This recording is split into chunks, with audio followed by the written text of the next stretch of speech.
The color pie is the beating heart of the multiverse, and the planes are but an expression of it. Understanding the core colors at a fundamental level will grant you a new perspective on the worlds we visit and the characters we meet. I put this collection together to help you get into the mindset of each color by having them explain their ideals from their point of view. Even if you don't play Magic, you will find inspiration for creating worlds and characters in both Dungeons & Dragons or your creative writing. So sit down, get comfortable, and enjoy DiceTry's definitive collection of color philosophy.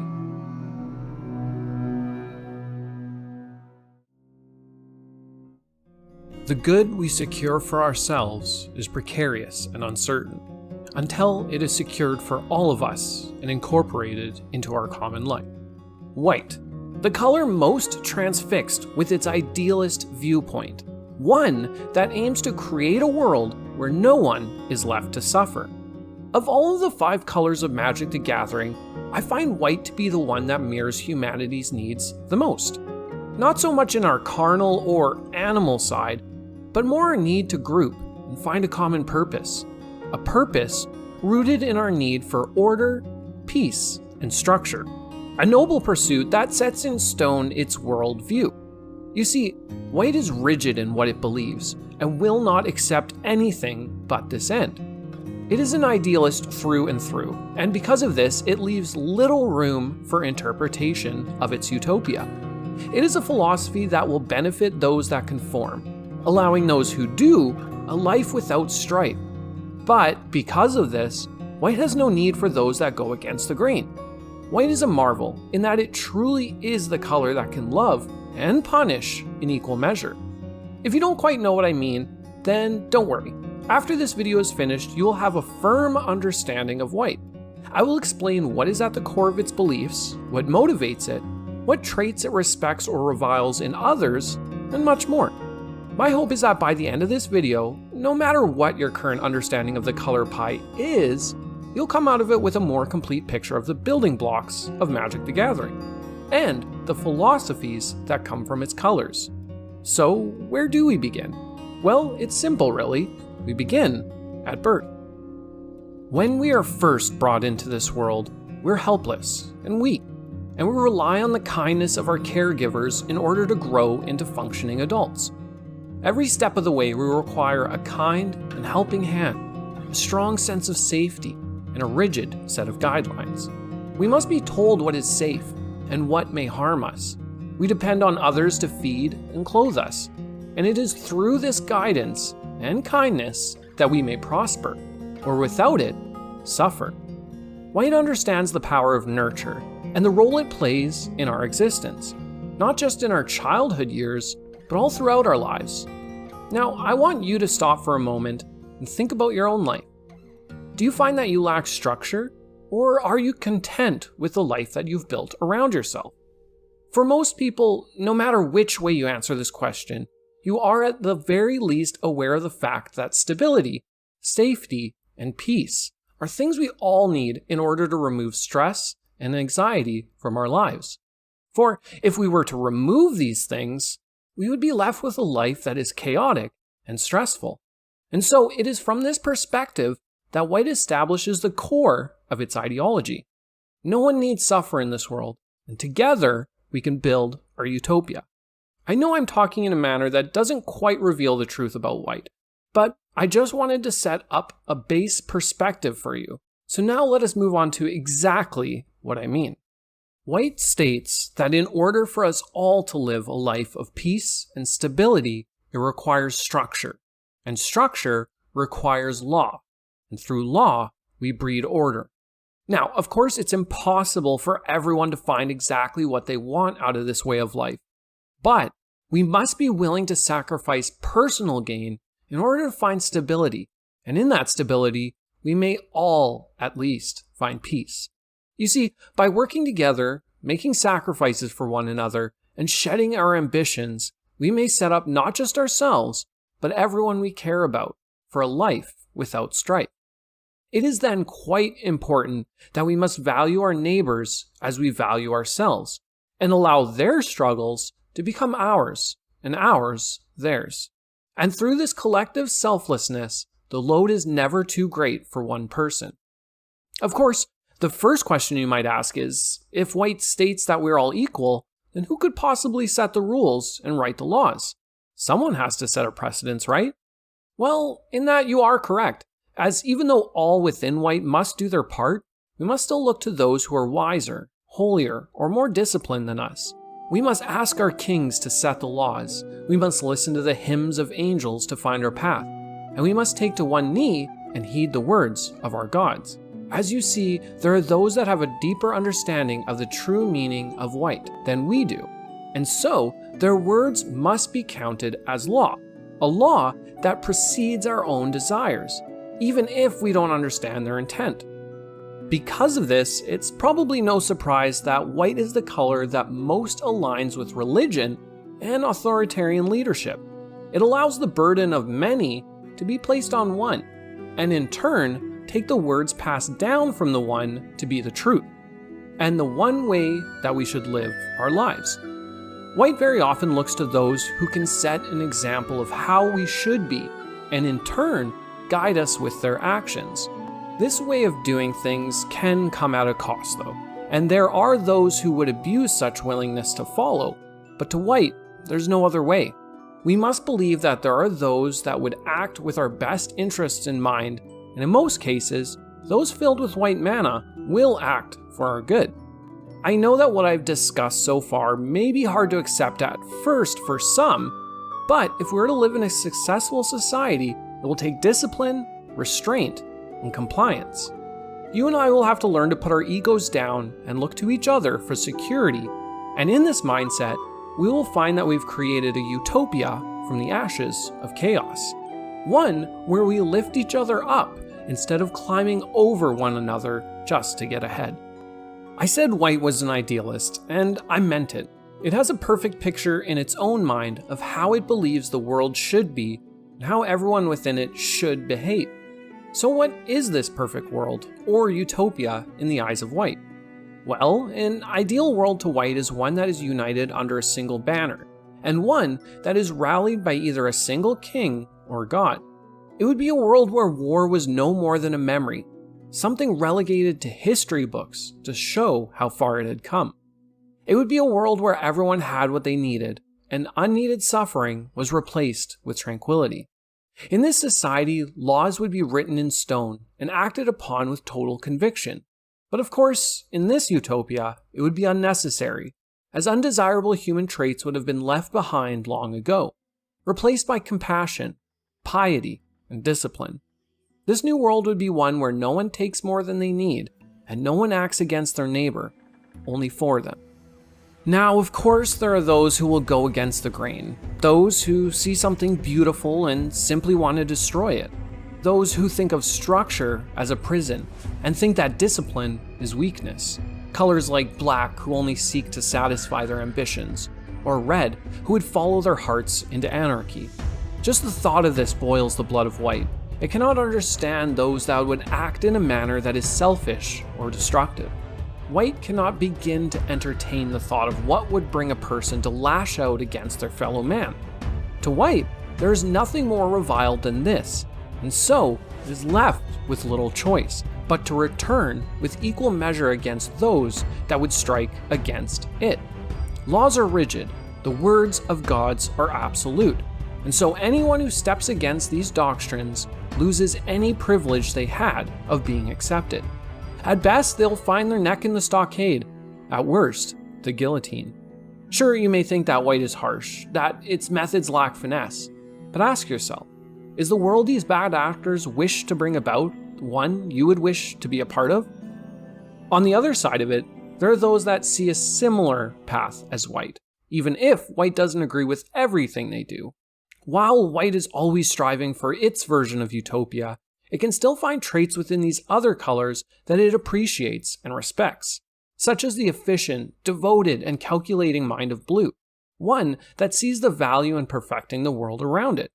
As well, there is the color green, a color that's content, harmonious, and accepting, ideals that parallel white in many ways, even if it can lack the convictions to act.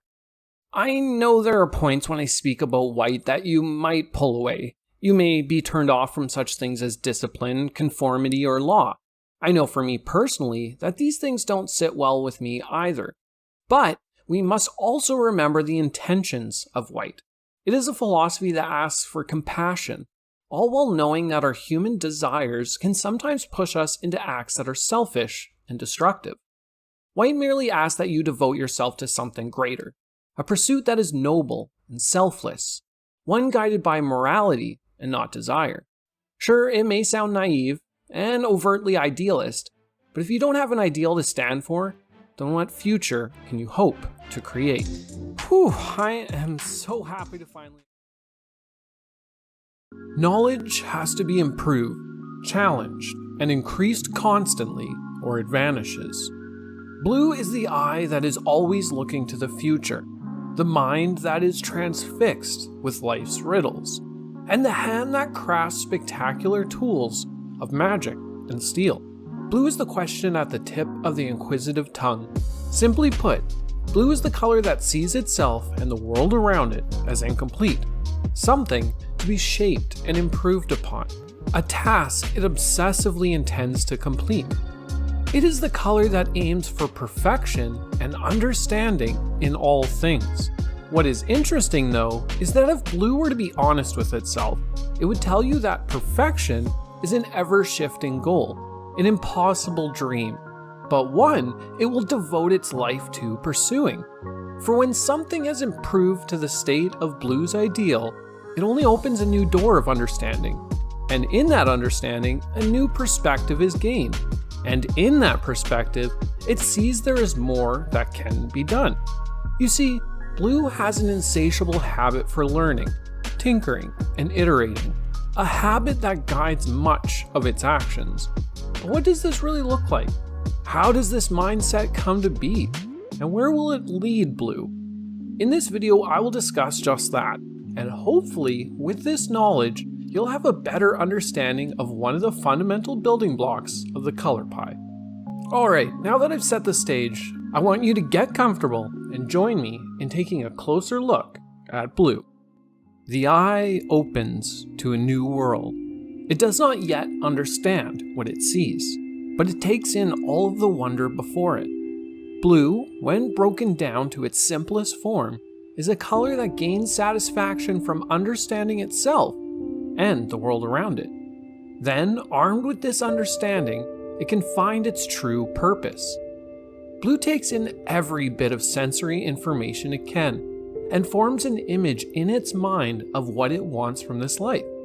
Once it has found its focus, it then aims to understand everything about that thing, whether that be the magic of time itself, the inner workings of the human brain, the expansion of technology, or the source and application of mana itself. Blue understands that knowledge without action means nothing, and so it is with this mindset that understanding turns toward perfection. Blue will take what it has learned and then ask itself, what more is there, and what more can this be?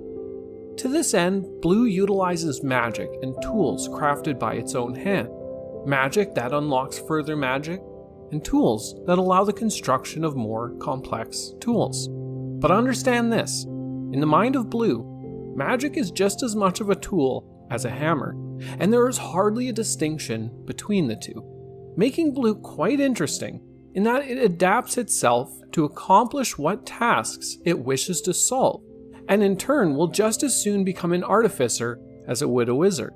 In our own world, a blue person would become an engineer, or a scientist, for isn't science not some form of magic? And doesn't an engineer not craft tools that push humanity further? This, in the end, is the true purpose. Search for the question, build the tools to solve those problems, gain a new understanding from what was solved, and then repeat this for the rest of time. It is an obsessive loop, a need to know, to act, and to bring about change. So, what aim does blue have then?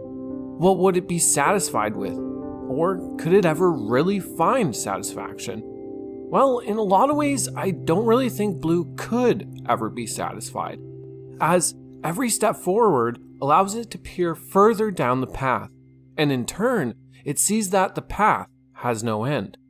In a lot of ways, the path is more a circle than a line, and this obsessive nature is rather common with blue.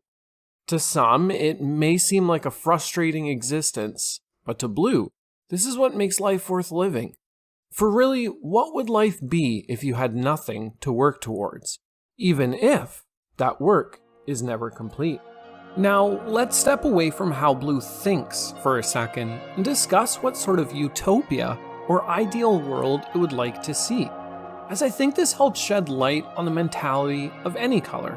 You see, the utopic world reflects a color's brain in many ways, as it shows us what sort of conditions it would find most productive or satisfactory. So, what does this blue utopia look like? Well, blue would like to see a world where learning and discovery were treated with as much conviction as any other human desire, if not more. A world where each person contributed towards a logical conclusion. It would be a world with a sense of progress in every action. There would be no time wasted on trivial things, and each individual would act in a way that contributed to the goal.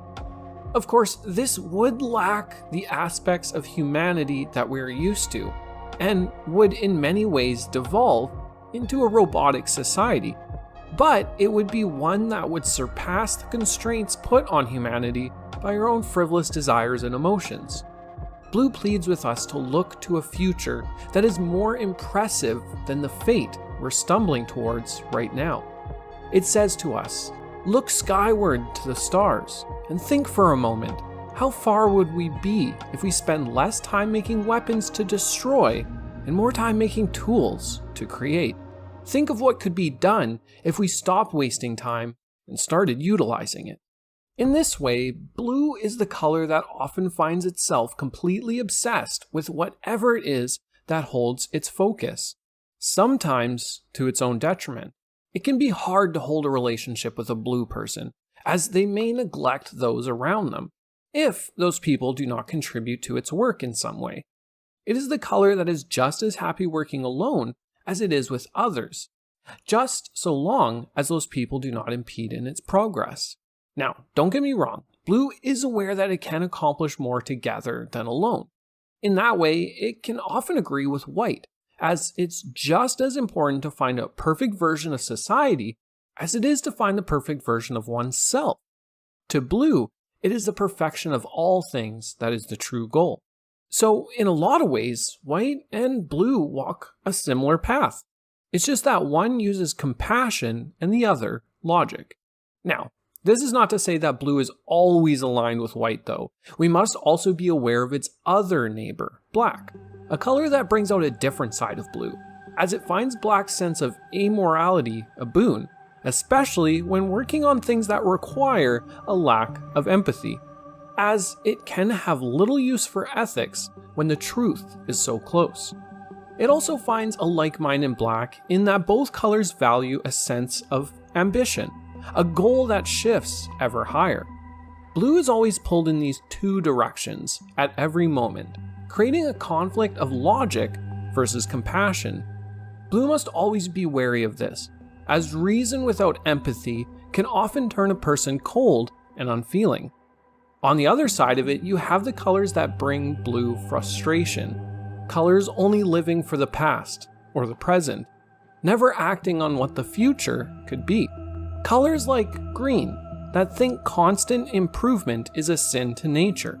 Or red, a color so swept up in its need for immediate gratification that it loses sight of what is in front of it. Blue is a mindset for those that wish to understand the world around them, and through that understanding, gain the ability to improve. It is the color that reaches for perfection in all it does, and is never satisfied, as each answer undoubtedly becomes a new question. This cycle aims to continue forever, as there is not a true way to understand everything. But to blue, that's where its purpose lies. It doesn't so much want to know everything as it does want to actively discover what is hidden. It is the act of pushing forward. It is the starting from nothing and adapting and learning at all times. Blue is a color that is focused and driven, a color that is adaptable and efficient. It's easy to imagine what drives blue because I think there's a little bit of blue in all of us. It's the part of our being that looks to the stars and wonders what is up there. It's that feeling you get deep down when you try to imagine the concept of infinity and the impossibility of time before time. All blue asks is that you feed that curiosity, and in doing so, learn what your potential is and how far you can push it. Well, thanks for joining me on that journey. Don't think about making life better for other people who don't even deserve you. Rather, focus on making your life the best for yourself and those who love you. Black is the ego. It is the view of oneself as the center of all that goes on around it. It is the philosophy of honest self-reflection, one that does not deny that humanity is inherently selfish, a side that must not be ignored, for to deny that truth is to deny a fundamental truth of ourselves. Black states that the truth of humanity is that we wish to not just survive, but to thrive within our limited time on this earth, and it is because of this that humanity has flourished. Black is the color of resourceful ambition and of amoral realism.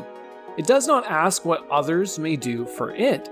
It only asks what I can do for myself. It is a unique perspective that goes against the teachings of our society. Teachings that tell us to be humble, to not covet, to be happy with what we have and our lot in this life. Black denies this wholeheartedly and is adamant that it is meant to be more, to have more, and that this life is to be experienced on its own terms, not the terms of those too blind to see the true nature of existence. Now, this is not to say that Black cannot love or that it cannot be kind. It is just that it will not spend a moment on those that show themselves to be a drain on its existence. In my experience with this channel, I have found that Black is the most divisive color in Magic. I'm sure there are already sides forming based on what I've said so far. On one side, people might say that Black is the color that represents all that is wretched in this world, while others might state that it's instead the philosophy of realism, or that it simply is misunderstood. The answer to this question, though, is not so simple, and like all of the other colors, Black is a spectrum of extremes. That's the interesting, yet divisive thing about Black. A lot of us have a singular image of it, but it can be so much more, and I urge you to wait till the end of the video to form your opinion. To me, there's the obvious side of Black, the side that can be the villain, a member of society so hell-bent on its own success that it walks all over others. But it can also be a person who simply takes pride in themselves, someone who understands the harsh realities of this world, that if you don't put yourself first, no one else will. We'll talk about both sides of Black, and how each member of the color pie influences this dichotomy, and where exactly Black stands when all is said and done. So let's first be clear with what Black is, and what is the true core of its philosophy. To do this, I think it's best I paint you a picture of a person who abides by this way of life. Let's take a moment to imagine a person comprised of black mana. It doesn't really matter what they look like or what their gender is, as they could be anyone. This person perhaps had a childhood where they lacked a lot of the comforts or advantages that other children had. This life was difficult, and they felt as if they did not deserve what was handed to them at birth, a sick joke from the randomness of the universe. Because of this, they are resolute in their desire to gain more for themselves, and to pull themselves out of their situation. What's more is perhaps this person had dealt with some severe trauma in their childhood, early enough in their life to shape their understanding of the world around them. These aspects combine into an understanding that the world is cold, and no one is there to save you. As this person gets older, they take to school as a practice run for their adult life. They make sure their grades are high, whether through studying or cheating. They make friends easily and desire many of them, either through their guile or mysterious charm, or through their ability to show each person the face they wish to see. They come off as charming, attractive, and mysterious, all tools to further their ends. Out of high school, this person leaves home as soon as the diploma is in their hand, resolved in taking everything they've learned growing up into the real world. They find success rather quickly as they're crafty, bold, and resourceful.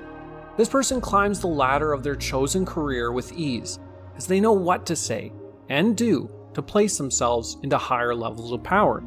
It doesn't take long for them to become the vision of themselves they had as a kid. Someone successful, independent, and beautiful. When they reflect back on where they had come from and where they are now, they're filled with a well-deserved sense of pride. This pride echoes out into how they present themselves. Their appearance is no longer that of the tattered and malnourished child, but is instead replaced with that of a fit figure. One they maintain regularly. They only wear the best clothes, drive the nicest cars, eat at the best restaurants, and live in the nicest homes. As each year passes, the child who suffered from poverty and abuse is merely a distant memory. They are now outwardly the person they knew they were on the inside all along. We can see here that black is the color of someone who's resolved to make their life the best that it can be for themselves. Whether it is spurred on by a rough and poor childhood or not, doesn't matter. What matters to black is the notion that they deserve to be happy and to prosper. Now, to get to this place, black understands that rules, obligations, and arbitrary morality will only get in the way. These things are constructs placed upon us by others, and to one who understands this, there's no reason to restrict oneself arbitrarily. Now, this does not directly relate to total moral depravity, but instead is a way of thinking that refuses to place arbitrary walls in front of itself on the road to personal success. What's more is that we see black is driven by two very strong emotions, pride and ambition. These two aspects permeate within everything it does. It reaches for more and celebrates that achievement at every step. These things can be seen as a reflection of moral corruption by some, chiefly white and green, but to black, it is a purpose unlike any other. As we can already see, white is the color that black usually finds itself at odds with. It's the color that pushes directly against it. And from that perspective, we can see how an enemy color can shape members of the pie just as much as allies can. White consists of notions centered on ideals such as order, selflessness, and the burdens of moral judgment. Black defies these outlooks. It has seen firsthand the crushing weight of false morals others use to their advantage. It has witnessed priests line their pockets with the gifts of the poor. It has seen politicians make laws that protect their property and not their people. Black knows that humanity is cruel, and that white lies to itself in order to validate its existence. To black, white is the fool who punishes itself for following through on its nature, and of those that would abuse that willingness to follow. If these abusers are going to take such advantages, then they should at least be honest about it, instead of hiding behind gods and laws. The other force that pushes at black's borders, frustrating it further while forming more of its ideals, is green. This foolish color is so happy with whatever it is given. It preaches falsehoods like destiny and harmony. Black spits on such notions. Is it my destiny to suffer? Should I be thankful that I was brought into this world kicking and screaming only to find out the world didn't want me? No, black rejects these ideas. My destiny is carved by my own hand, and true harmony is a lie. On the other hand, its neighbors pull it in on either side, bringing out other aspects of black that are firmly based in those colors. To one side we see blue, a color that is at least reasonable when it comes to its outlook. It understands the concept that we must pursue a goal that is bigger than ourselves, and it's a color unafraid to get its hands dirty while doing so. Black enjoys blue's company because blue is a color that appreciates ambition and almost obsesses over it more than black does. A lot can be accomplished when these two get together, as they can feed off each other's strengths and shore up their weaknesses, though you best not stand in their way. Finally, there is red, a curious color, not much worried about anything really. It's a color Black can appreciate because Black understands the value in having a good time, and of being honest with your emotions and intentions. It's also the color that pulls in some level of humanity to Black, as without this neighbor's influence, Black would succumb to its narcissism and lack any level of empathy, even if it sometimes uses that empathy for its own gains. Now, I hope you understand how these colors shape Black, in how it rejects its enemies' ideals in white and green, and how it borrows from its neighbors in blue and red. Black is complex. It is a lot more than we see in the cards. It's why I always bring this up, that Black isn't simply evil, even if every card in Magic tries to convince us of this. Instead, it's a realistic outlook on life, one that puts itself first. Now, I'll be the first to admit that this can lead to total narcissism and self-satisfaction, but it can also be a force that raises a person up instead of allowing them to be defeated by their circumstances. What's more is that Black can love, and it does contain empathy stemming from Red's influences. Now, of course, a Black-aligned person isn't the type that loves unconditionally, no, but it will be the person who instead has many acquaintances and a few people that it holds close. To Black, the people it does hold dear aren't based on any expectations though, such as being family members. It instead finds people whose values and personalities match with its own. And in turn, it will cherish these people nearly as much as it does itself. Think of the people you consider the closest to you, and imagine the love that you project onto them. It's an almost selfish love, a love that binds them to you and you to them. Black doesn't love unconditionally, no, but it does love. The core of Black's belief is a culmination of experiences that lead it to believe that the world is either uncaring of its place within it, or is actively trying to stifle it.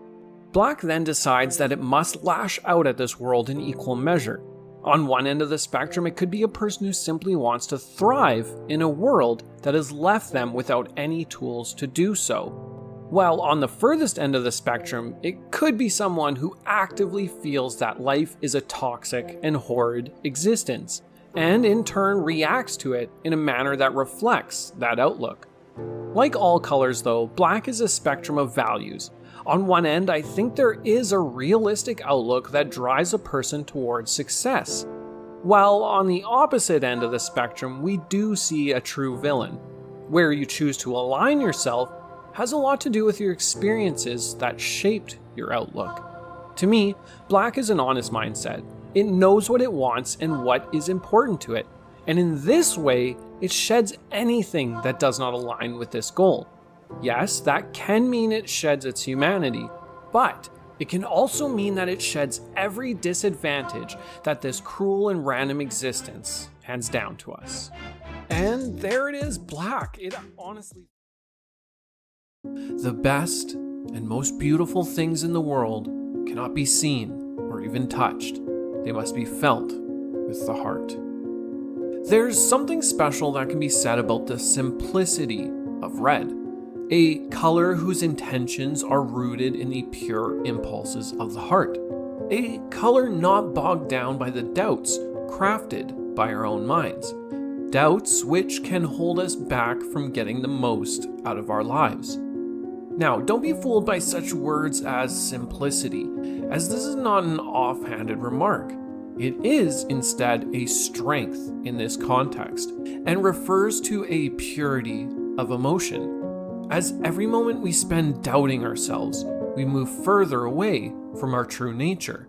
And so ideas such as immediate emotional gratification, purity of action, and impulsive reaction are who we really are, and it is something bred out of us through the rigid structures of society. Red asks that you rely on your body and not your mind. What I mean is that you should follow your heart, trust your gut, and do not be led astray by your fears and doubts. For if you do, life's true beauty will pass you by. Often we will try and find the best path forward because we are afraid of being hurt or of failing. And yet I would say these negatives are also part of what makes life what it is. We must get hurt, fall, and get back up to truly experience a full life. It is in every range of our emotions that we find purpose and a true satisfaction within our limited time we have on this earth. So do not fear what might be, and instead push forward with conviction and trust that your heart will lead you to where you need to be. To best understand red, we must do a bit of an introspective experiment. That way you can get into the mindset of this color. Think of a time in your life when you had that gut feeling, a decision that came to you instantly when confronted with a choice. In this situation, did you act on your feelings right away? Or did you hesitate and make a different, safer decision in the end? In this situation, did you end up regretting taking the safer path? Do you find yourself looking back years later and wondering what could have been if you simply had just acted on your initial impulse? In some cases, it's a love that could have been, last words that could have been said, or a missed opportunity of some other kind. This is what red aims to avoid. In the end, we know what we want, but often we delude our intentions because of fear and doubt. And so to truly be red, it means to completely give into these impulses and accept the chaos of who we really are. It is in this state of zero that red exists. What do I mean by state zero? Well, when an impulse first comes to our mind, we rarely act on it right away. We take a moment to think about it, then we weigh another option. Finally, we may forgo acting on it altogether. In this way, we are stepping away from our initial state, or place of zero, and becoming a projection of who we think we are, instead of leaning into our original impulse by simply just being who we are. In this base state, we are driven by our emotions and of our inner mind, the part of ourself which reacts, our true nature. Of course, this hesitation comes from a place of fear and doubt, and to red, this is what slowly kills our true self until one day we look back and wonder how we could have changed so much. Simply be who you are and do not try to be anything else. Just accept the chaos. I am hoping you're starting to understand where red is coming from, but now I want to begin piecing together the implications of what shape a red mindset would take by discussing the utopic view of red, as I believe this will set in stone our understanding of this color, as the utopic view is the result of leaning fully into this color to find what they would consider to be an ideal world. An ideal world to red would be one where each person is free to live out the true expression of themselves, a place free from judgment and artificial restrictions, a world constructed with empathy instead of rigid laws.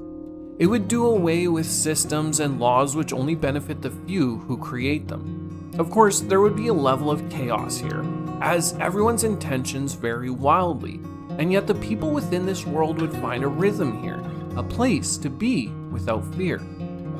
Anarchy doesn't always mean violence or destruction. It simply means organic systems which are dictated by the people within them, not externally forced upon them. We always see in Magic that red is the aggressor, as it's a game centered around combat, which is valid, as anger is also a strong emotion in red. But I do believe outside of this restriction, red would more often align with compassion, because when it comes down to it, most people are good, and it is the arbitrary borders and class systems we place between ourselves that breed resentment for our fellow man. In the end, we're all human, and all we really want is to be ourselves, to be happy. In this way, the utopia for red would boil down to one goal: finding happiness within our limited time on this plane of existence, instead of toiling away with nothing to show for it. It would be a world where freedom of expression and freedom of emotion were the only ways to live. A place where compassion and camaraderie were the tools of keeping everything on track. From here, I want to talk about red's placement on the color pie and its relation to each of the colors, because this is an important part of what makes each color what they are, as each color is influenced by its allies and enemies in kind. Let's start with red's enemies first, to learn how pushing against their ideals forms red's view of the world, beginning with white. It could be said that red gains its desire for freedom from its opposition to white. Red looks to white and sees a color who restricts human nature because it fears chaos, even though chaos is the one constant in the universe. I have sometimes said that white represents humanity's desires, and yet red would disagree with me on such assumptions, even go as far as to call them foolish. Red would claim that it is the one who holds the truth to who we really are and what we want. Simply put, humanity in its purest form. White wishes to stifle freedom for control, which it parades as some higher calling for peace. Humans, by their very nature, desire the freedom to act, and it's these falsehoods which oppress us. Red, in its purest form, could never see itself living in such a way. The other color which pushes against red is blue, a color of cold logic, a color whose delusions reside in the idea of perfection, as if humans weren't already perfect the way they are. Red disagrees wholeheartedly with blue's desire to put thought before feeling. As I've said, it's in doubting our initial intentions that takes us further from our humanity. It would seem to red that blue wishes to strip away its humanity and become more like a robot, and to that end, red stands in defiance of such ideas. What about its allies though? Take green for instance, a color that shares a lot in common with red. Green looks to nature's examples, in that it understands we are but animals upon this earth, and thus it follows its instincts to find its purpose.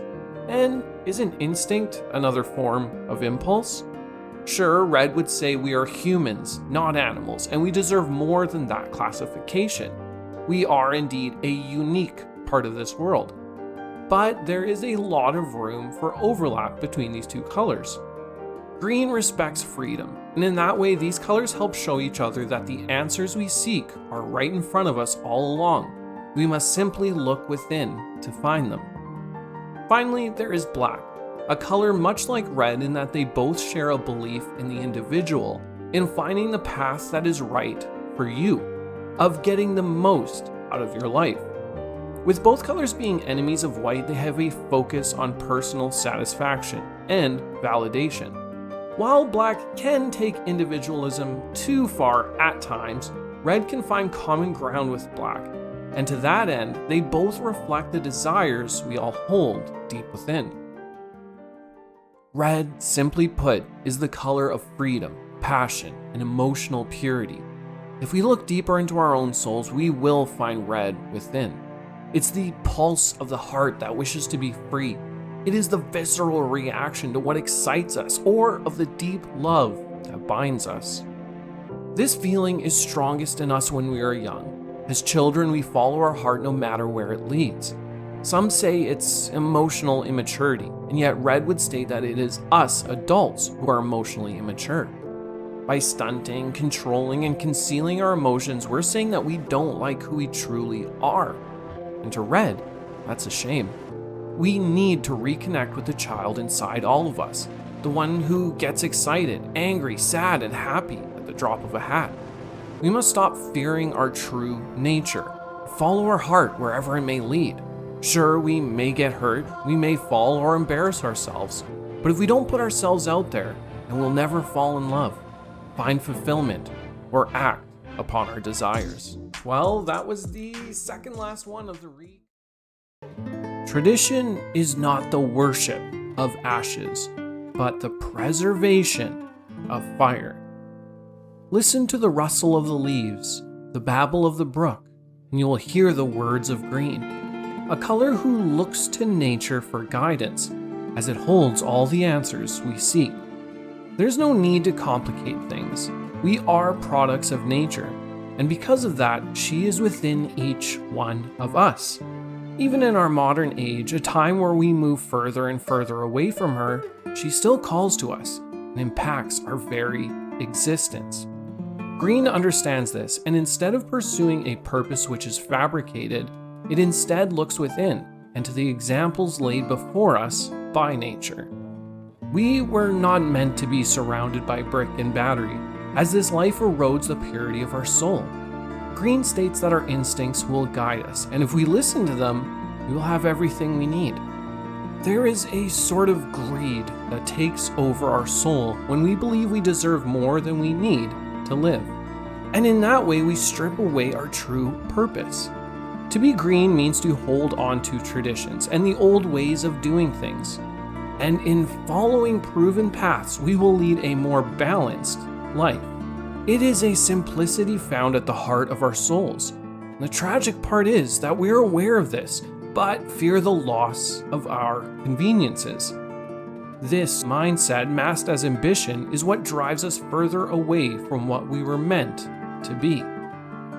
If I were to define green more plainly for you, then I would say this. Green is the color of balance and harmony, of stability, and of tradition. It is the slice of the color pie that does not seek out its purpose. It is instead confident in the one it finds itself within. Of course, this does not mean there is no room for quiet introspection.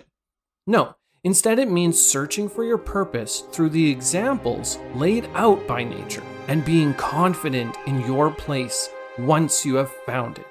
And in that way, a true peace is found. A peace that can only be achieved through accepting one's own destiny and their place within the wider world.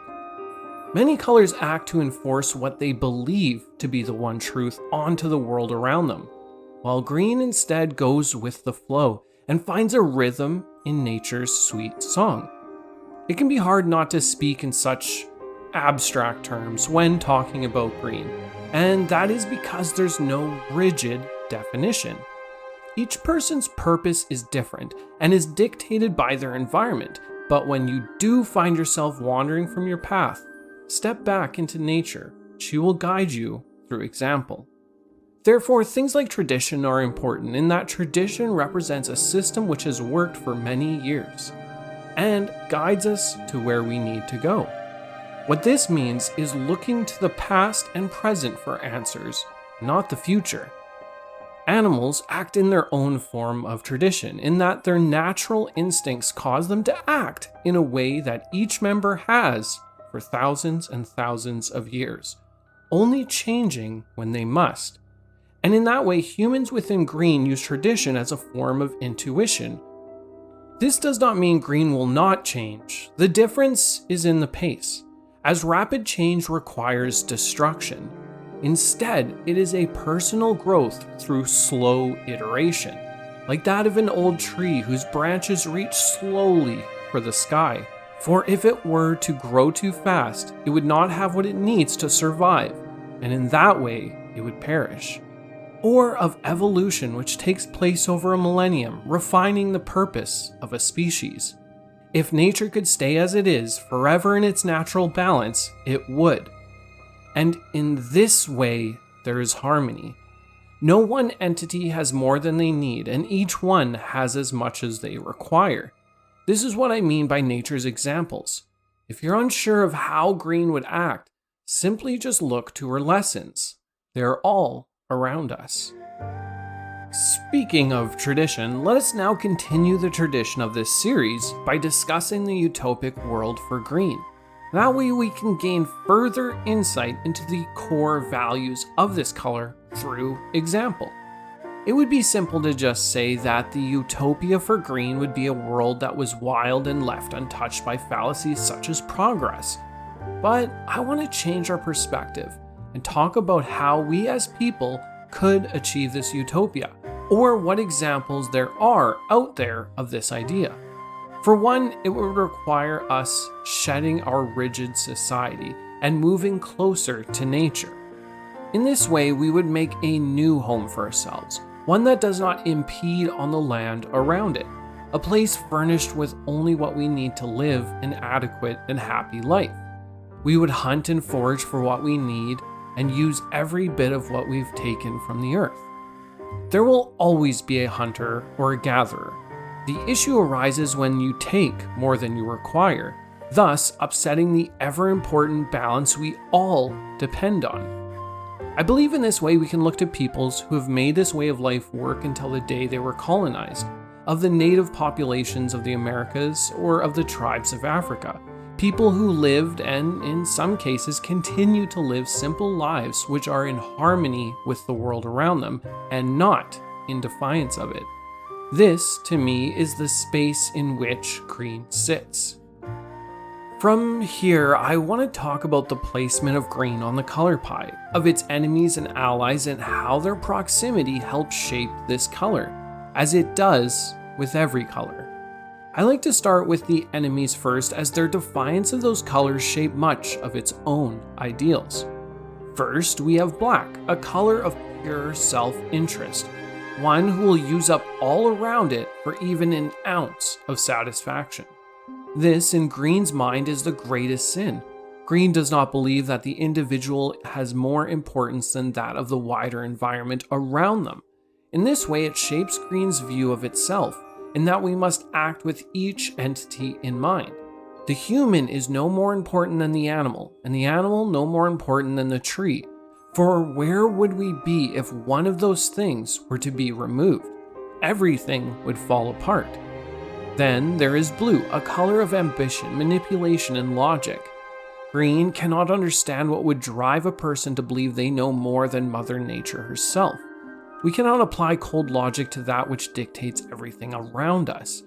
Also, if we do not believe that the ecosystems that have worked for us for millennia aren't already perfect, then what is perfection? Blue lies to itself and doesn't see the truth right in front of it, one that is ever so simple. On the allied side, let's first talk about white, a color who understands that there is a need for acceptance and collectivism. Another core ideal of white is the concept of order, and even though the way white goes about this is all wrong, green can see the merit here, as order is very much a neighbor of balance. The difference here is that order is achieved through rigid structure, and balance is maintained organically, as the world, if left untouched, will always find balance. Finally, there is red, a color who understands that things need not be so complicated. Red finds its purpose through impulse, while green through instinct. Green may not always agree with red's approach, but it does teach green to be in tune with the feelings inside of itself. As we can see, no one color is what it is on its own. It's a matter of pushing against its enemies and learning from its allies. Green is the color that sees the bigger picture, and through this perspective finds its destiny and solidifies it through traditions. Life does not have to be chaos or order. It simply must be harmony and balance, ideals which can be achieved naturally. We simply must be willing to forego things like greed and ambition, and instead aim to live a life which does not take more than it needs and is an active member of the circle of life, not one who interrupts it for their own gain. What green means is that if we continue to take and take from this world and not put back in with equal measure, then we do not deserve our place within it. If we can accept who we are and what we were put here to do, then we may flourish within nature. Or if we do not, then we will find that she will continue on without us, long after we have rendered ourselves extinct. Well, I hope this gave you something to think about, as well as the inspiration and perspective to create something new, or at least understand and enjoy magic that much more. If you want to talk more about the color pie, then be sure to subscribe to the channel, as I put out new videos discussing the possibilities that the color pie provides all the time. I also want to give a special thank you to my patrons. Your support is greatly appreciated. And with that, Catch you in the multiverse. Bye.